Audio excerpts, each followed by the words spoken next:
What's up, all? So today we're taking a look at the Dremel 3000 series 1.2 amps variable speed control rotary tool kit. Not only that, we're going to use a flexible wand on this bad boy. You can do a lot of different things with this tool. Put a link in the description below. Tell you what, let's get the review started.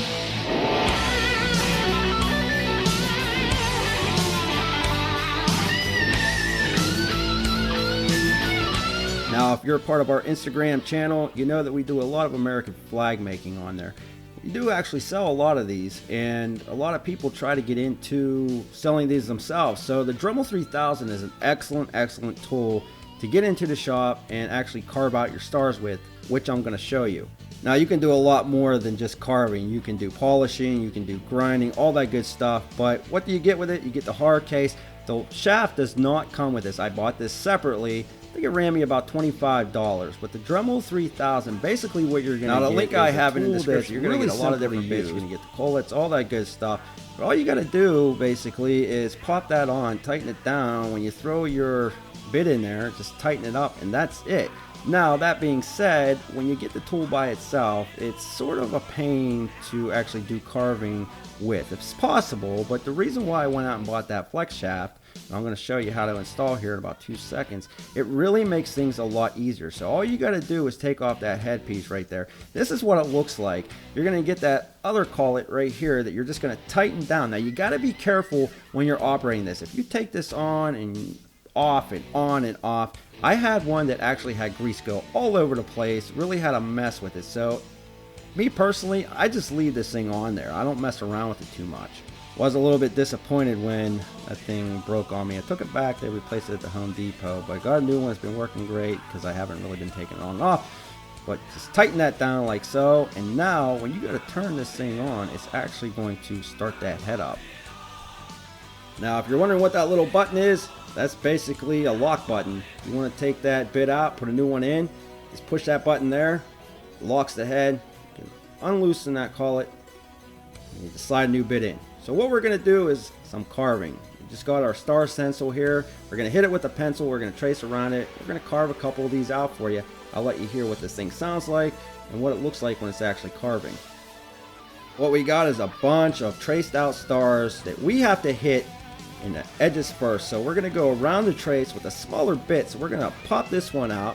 This is the one I actually use to carve out the stars, but this one here is basically like an outline. It's a lot smaller. And we're just going to go around real quick. Now, I will let you hear this in the video, but I've noticed using this one in the Dremel, it cuts through very easy, but you sort of want to go with the actual bit, you know, way it's spinning. If you go the opposite way as the bit is spinning, I notice it really wants to take chunks out of the wood, so you got to be careful with it. But check out how easy it is with that one to just make that outline. Now, another thing I will tell you is with the 32,000 RPM, this thing is blistering fast.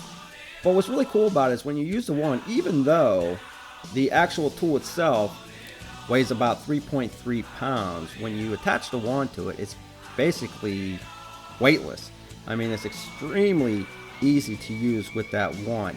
Now, there is one other thing I will mention. I will show you a little trick that I learned. This wand, the more you bend it, the more you twist it, it really wants to start heating up, and it actually slows that rotation, that motor down. Now, not only that, when you are running this, especially for a long period of time, it really starts to get hot. Not so much the plastic piece, but I noticed the spring area around the actual wand or the shaft itself, it really does heat up because of the way I was holding it. So here's what I did. There's a hanger on the back of this unit. All you got to do is find an area above your work area and just hang this thing up, and then let that wand hang straight down. All I did was put a screw, and they do make special hangers for this. I put a screw up on the rafter, and check it out. Now I don't have to worry about this thing getting really hot or bogging down because that shaft's not getting hung up in there because you're bending it. Show you that spring right here, that is what got really hot. I mean, extremely hot. So the more you bend it like this, the hotter it's going to get. So you want to try to hang that if you can.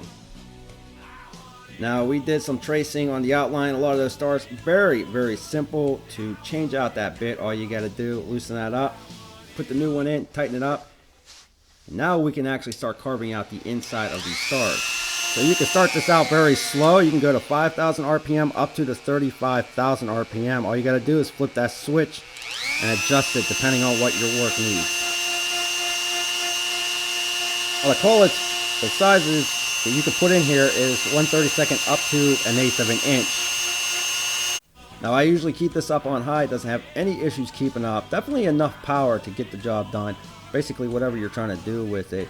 Again, you don't want to cut anything out, so sort of go with the actual bit itself. You see if I pull back and go in the opposite direction, it wants to tear out. Sometimes you have to do it, so just be careful. But the tool is definitely comfortable, especially when you're hanging it up. As far as it goes with ease of use, it's simple. All you got to do is turn it on, adjust it to the speed that you want, and start to go with it. Now, would I use this tool without the shaft? Probably not. Here's the issue though. The shaft, I noticed that the more you take it off and put it on, it wants to fall apart on you. That was kind of surprising with it being Dremel. Now, if you plan on leaving that on, that's great. The only issue I had was I had a hard time putting it back into the case. Now, as far as it goes with the Dremel 3000 tool itself, the build quality, it's really good. It's a Dremel, right? The only issue is that the screw-on head, it feels a little flimsy to me. I'm surprised that's not as beefy or, I guess, well built as the rest of the Dremel. It's also a brush tool, not a big deal, but just letting you know that. Other than that, as far as it goes with power, definitely has enough of it. Build quality, other than the screw-on head, it's pretty decent. It's a well-built tool. The wand itself, just be careful with it. Other than that, I think it's going to do a lot of jobs around the house and different projects when it comes to carving, polishing, grinding, whatever, sharpening. You got a lot of different options with this. Now, as always, I will put the link in the description below for this tool. If you like this video, thumbs up, subscribe. Check us out at toolreviewzone.com. We'll be back with more videos soon.